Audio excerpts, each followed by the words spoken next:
today we will continue control the design, but for different dynamics. First, introduce the Euler-lagrange systems. It's a general system that includes many different dynamics like robot manipulators. It's also Euler-lagrange systems. And then I will introduce the controller designs. First, we will assume that the model knowledge is available. And after this, which will probably be next week, we will assume that the system parameters are unknown and you have to design the controller in different ways. Okay, so today, the controller is designed with exact model knowledges. Okay, so consider Euler-lagrange systems. This dynamics is used to describe like robot manipulators. So in the manipulators, you have inertia on each link, and the links are connected by joint. So by observe these equations, M you can consider as the mass of the system, or sometimes we call inertia. Q is the angle. Q double dot means the angular acceleration of the robot. G is the gravity. L is a non-constant that models the geometry of the link. Okay, and sine Q, which is the angle, and equal to tau, which is torque. And torque is represent the output of the motors. The objective here is just the model, right? But next, for the controller design, the objective is to design this torque, which is considered as a control input, right? And you design torque to stabilize the system. So in this case, what usually in the industry, what you want to do with this robot to track some desired trajectories, to do some automations in the factories. So Q, you want to design control input, which is the torque applied on the robot joint, and enable the Q, the angles, to track a given trajectories. And remember here, we assume exact model knowledge just for today's class. So M, L are non-constants. You know what is M and what is L. And Q and Q dot are measurable. You can measure the angle of the joint. Usually you use encoder as a sensor to measure the angle. And Q dot you can obtain by differentiate the angle. And you can do that because the Q in this case is measured by an encoder which doesn't have noise, right? Encoder is a digital device. Usually it doesn't introduce noise. So maybe using numerical method to calculate the angular velocity is fine, okay?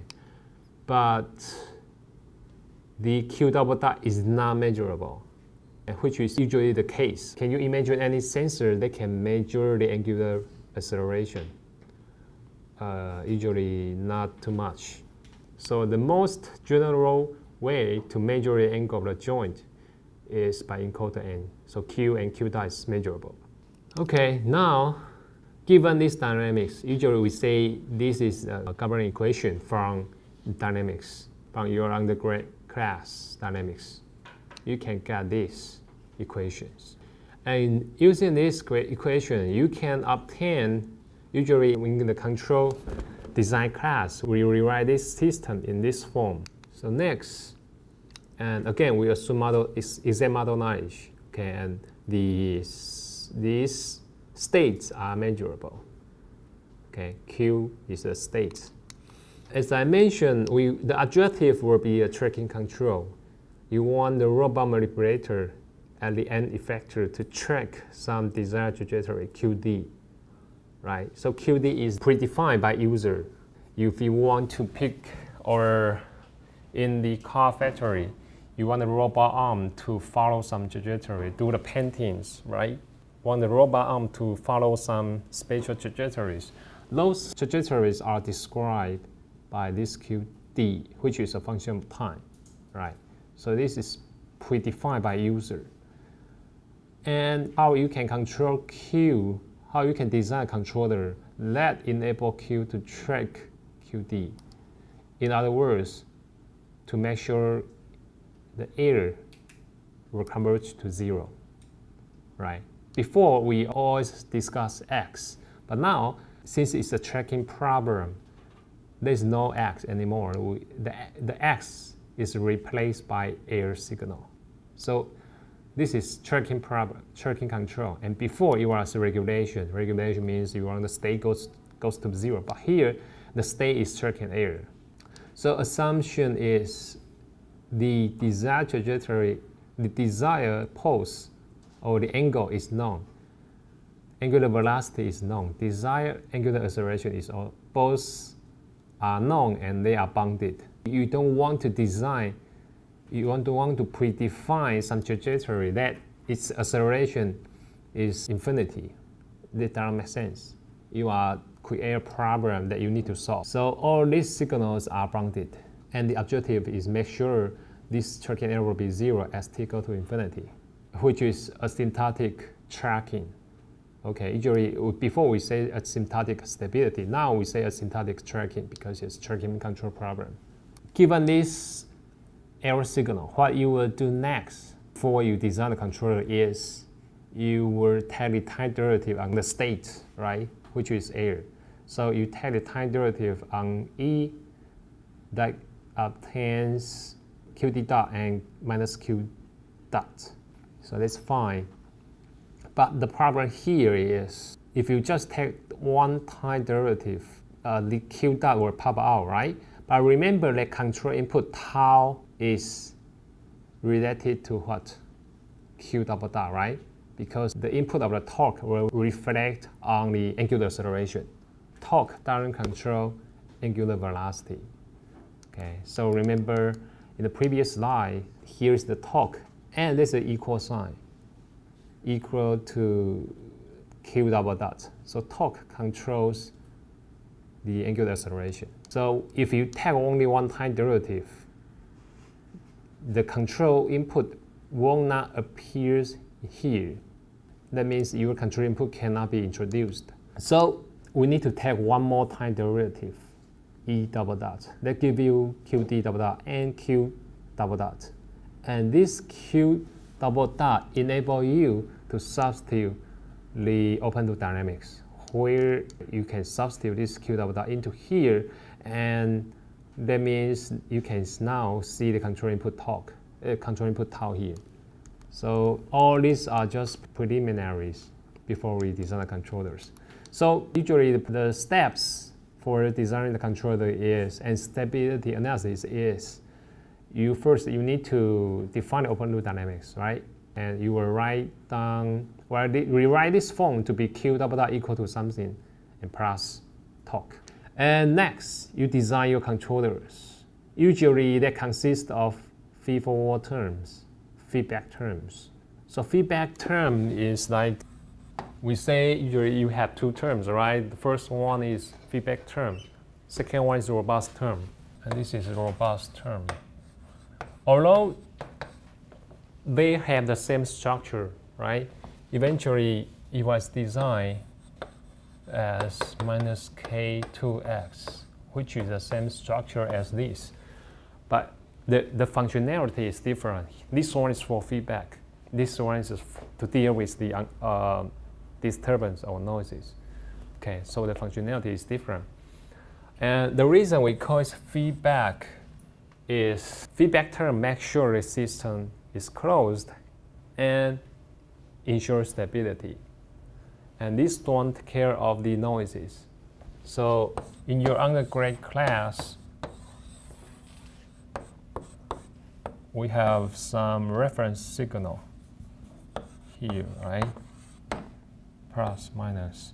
Remember we say it's maybe K, C, and G here. Sensor measurement. And we call this is feedback term, right? Remember, right? Because it's minus here. And we assume measurement, usually we say is X. But in reality, not necessarily, right? If measurement equals to X states, that means your measurement is the state. but that's not usually the case in reality, okay? But anyway, here means that this is your control input, right? This is U. This is control input U. And U will equal to some minus kx, and minus here. Okay, that's why it's called feedback control. It closes the loop and makes sure that this one will track this one.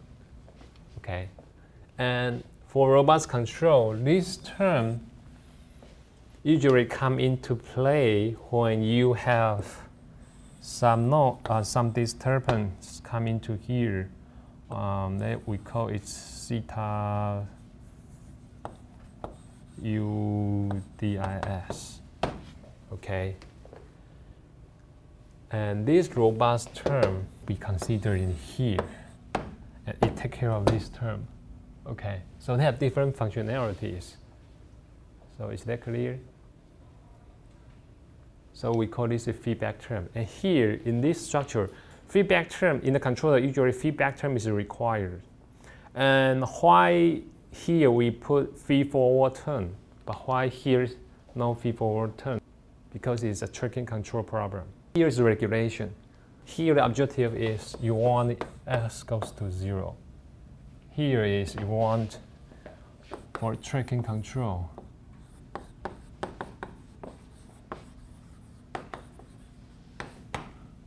One tracking error, which defined as qd minus q goes to 0. Okay, and here we just x go to 0, or maybe for easier to compare, q goes to 0. So there are different problems. Here's q go to 0. Here is q tracks qd, right? It's the same, right? So why you need feed-forward here in this case? Because you are tracking some trajectories. Like you are driving cars. So you use your eyes, your controller, which is the steering angle, to follow the path, right? To follow the road, right? In that case, what is feed-forward? Feed-forward is you use your sensor, your eyes, to measure the radius of the term, right? So you have forward knowledge, which is called forward control in here, okay? So whenever you are doing some tracking problem, you need to add feed-forward, and that will improve the tracking performance. Here, there's no feed-forward because you are tracking a trajectory that is stationary. If you are tracking something that is not stationary, it's better to add feed-forward. What is feed-forward? You will see feed-forward in a few seconds. Maybe that's the problem, right? So in the controller design, this is controller design for tracking problems. So we take a step forward. So this is feed-forward term. You put this term in the control. This term is associated with the trajectories, right? Is qd double dot. The information includes the desired trajectories. Desired trajectory means user defined. You need to give the controllers to tell the controller, hey, I'm trying to go somewhere, and you need to consider this so you have a higher performance. Like you drive the car, you need to know what's happening in front of you, right? And this feed-forward and backward. Feedback means you are compensate something backwards. Back means it already happens. It has some difference of your state. You want it to go to 0, but it's not 0. So you compensate the non-zero term. Feed-forward means you are compensate something happening forward. Okay. So you have previsions, what's going to happen, and you take before it happens. So that makes sense, right? For the tracking problems, you are tracking some predefined trajectory. You need forward term and backward terms. So keep that in mind, you will understand gradually. So the procedure first given the open loop dynamics, right? And next, design the controller usually that consists of feed-forward term, feedback terms. And with the controller being designed, you can substitute back to the open loop dynamics. and that gives you the closed-loop dynamics. You add the feedback. Now the system, the overall system is called closed-loop dynamics. And that still can be described by an ODE. And next, you select or you design the default function.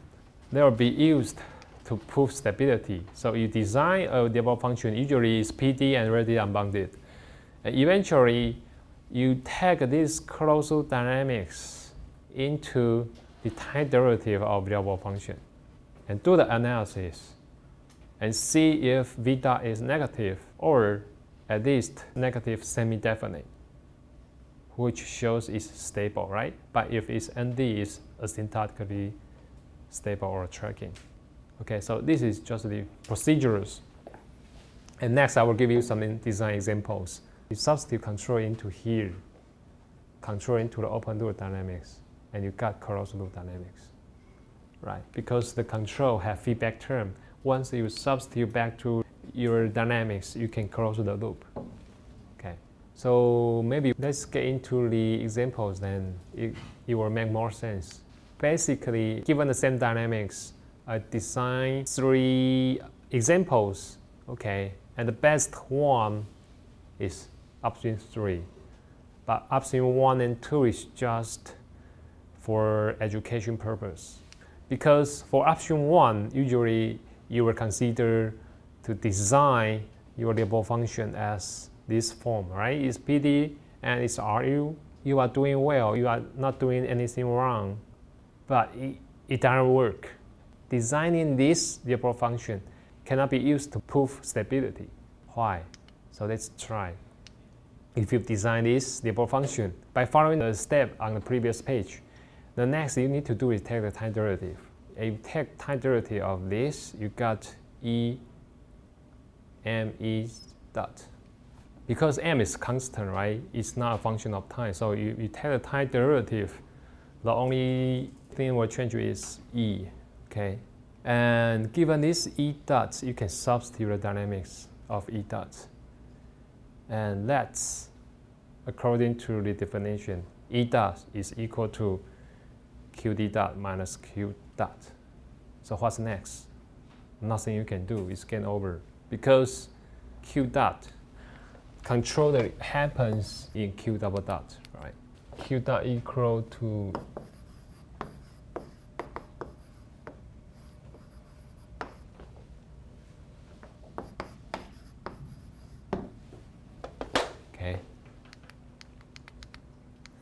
So if you design this default function, if you try option 1, design this default function, you just end up with this formulation and nothing you can do further. It cannot be used to analyze the stability. So let's try option 2. Now I added this term marked in red, and by taking the time derivative, now you have E double dot pop out, right? They will help. Because E double dot means E is defined as QD minus Q. E dot is equal to QD dot. E double dot is equal QD bar bar Q double dot. Okay. And you need Q double dot because your dynamics comes into here. Your control input is controlling the second time derivative. So next, what you will do is you want V dot to be negative definite, right? But how? How you can turn this structure into this structure? The only thing you can do is design this torque. Design this control input, design your controllers, and that can maybe cancel out some terms, make this term looks like this. But there's a problem for coming from 5 to 6. There's a problem because these terms and the second terms are independent.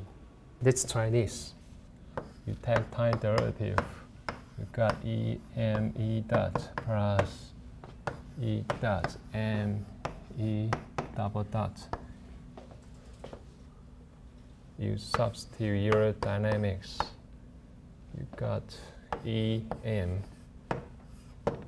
This is QD dot minus Q dot plus E dot M QD double dot minus Q double dot. And you can substitute the control into here. That gives you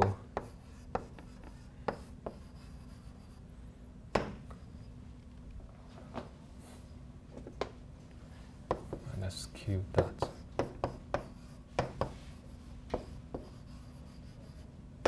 minus this, right? Minus on the right hand side. This term Q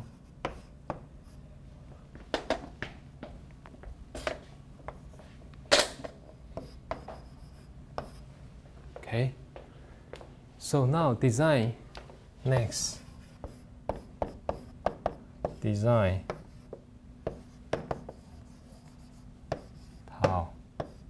tau, okay? Because nothing you can change other than tau, right? Tau is the controller. You can design whatever you want to put in the control. So how will you design tau? For me, I will design tau, okay? Let's try to use this tau to cancel this term, okay? Cancel this term. How? You can design tau as M and same as this term, right? Minus GL sine Q, right? If you substitute this into here, this M will cancel out this M. That gives you everything in the bracket, right? And this from here will cancel this, right? So this power will be gone. 对吗？还是猜个负号 ？So plus。你们果然喜欢计算，对不对？那举个例子，好。Then next, cancel out this. Okay, can you? How? Plus or minus? Plus M, right? Because there's an M here and Q D dot, right? 对吧? So if you substitute this into here, this term will be gone, right? So you don't want the whole term to be gone. You want to keep for ND, right? You want to at least create these kind of terms because it's essential. Both terms are essential to show its ND, right? So you want to reproduce these terms. How? Because it's positive, right? Again, M here, minus here, right? So, and you have E dot here, so we want E dot squared, so we need to put one more E dot, right? So if you substitute this into here, you got minus E dot times plus E dot M. They will give you minus E dot square M, right? So this is same, like the M is like K here because both are positive, right? M is always positive. There's no negative inertia, okay? So this term is done. But how can you design using similar structures to cancel out this term and create the first term here? Can you? No, right? Because there's a coefficient here, E dot here. No matter what you design tau, E dot will still be there, right? So there's no way you can produce the first term here to conclude V dot is negative definite. So what's the problem with this approach? Can you attribute the variable of designing this controller to the controller design tau here? No, right? You can attribute the controller design because eta always there, right?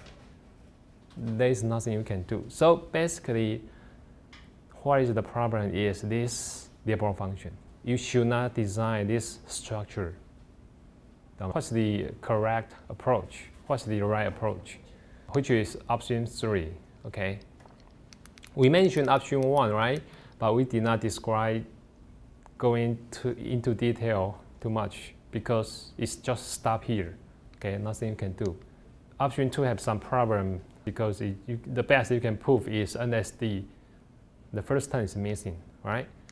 So next, option 3. Option 3, we try this 1/2 and mr squared. We define a signal called R, which is filter tracking error. Okay, compared to here, we don't use E squared and E dot squared because they are independent. And independent of these two signals is the problem, right? As you can see here, it's always here. You can reproduce some good terms here. So we try this structure. But what is R? R is the filter tracking error. So we need to reintroduce filter tracking error first. So what is filter tracking error? It's defined as R equal to E dot plus alpha E. Alpha is any positive constant.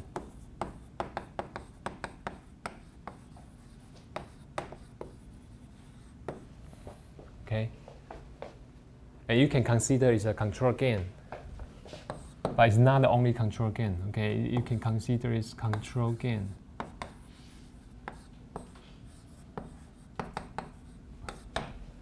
But not the only one. Okay.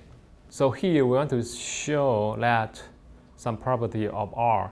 So if R is bounded and R approaching 0 as t go to infinity, that implies both E and eta will approaching 0. This property is required because if you use R, as we mentioned, if you use R in the Dearborn function to replace E and E dot, right? If you use R to replace both, and eventually the best you can show is NSD, ND, right? So given this, you can conclude R will goes to 0, right? But what we want is E goes to 0, right? For tracking control, we want E goes to 0. So how can you infer from R goes to 0 to E goes to 0? How is, so we need to prove that, right? If R goes to 0 as t goes to infinity, by designing this structure, you can ensure that R goes to 0 and both signals will go to 0. And here's the proof.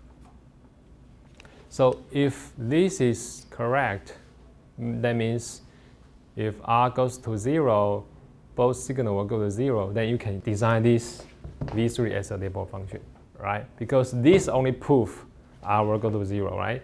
PD and this ND, which means R goes to 0. But R goes to 0, with that properties, you can show that E goes to 0 too. So if this is okay, we can now design this Dearborn function. Okay, take the time derivative, R mr dot. mr dot, R dot is E double dot plus alpha, which is constant, and E dot, okay? And here, with E double dot, you can substitute Euler dynamics.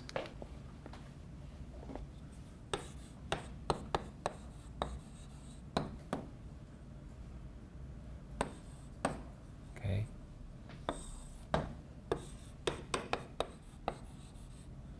R dot is E double dot plus alpha E dot, right? And it implies R And this give you QD double dot minus QD Q double dot plus alpha E dot. And here is the signal that associated with control input, right? You can substitute Q double dot on Q double dot equal to minus GL.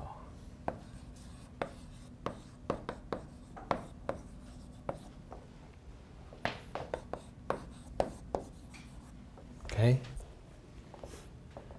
So with that, you have Rm QD double dot, and you substitute this into Q double dot here.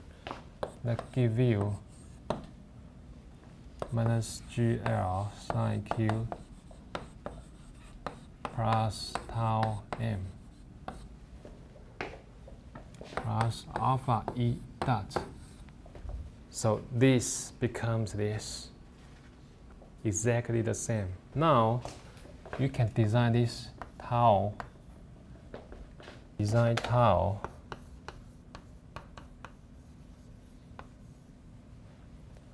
such that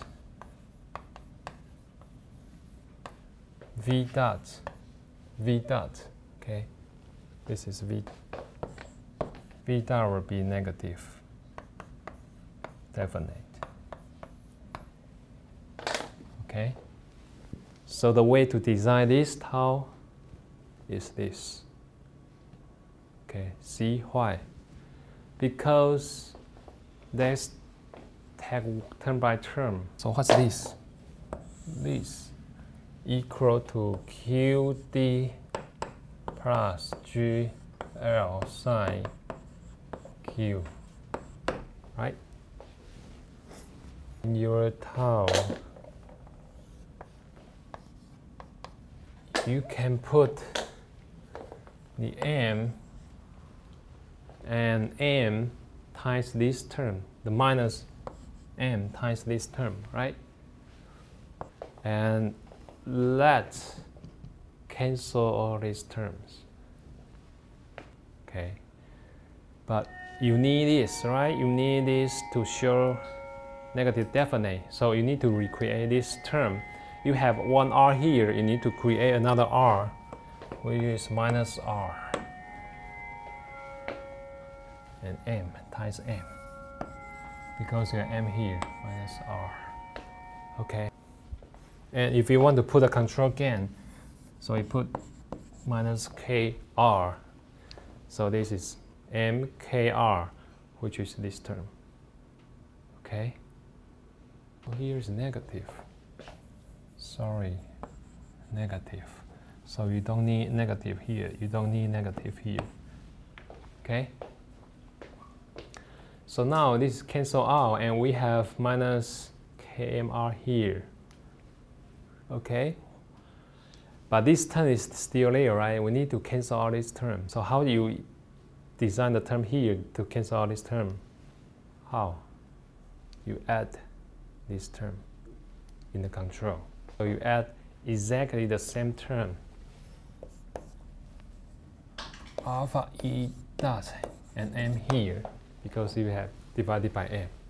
Okay, so this gives you V dot is negative definite, and you can show R goes to 0 as t equal to infinity, and that implies from the property in the previous slide you can show both signals go to 0. Okay, so not only you can track the trajectories, the velocity will also match with the user predefined trajectory.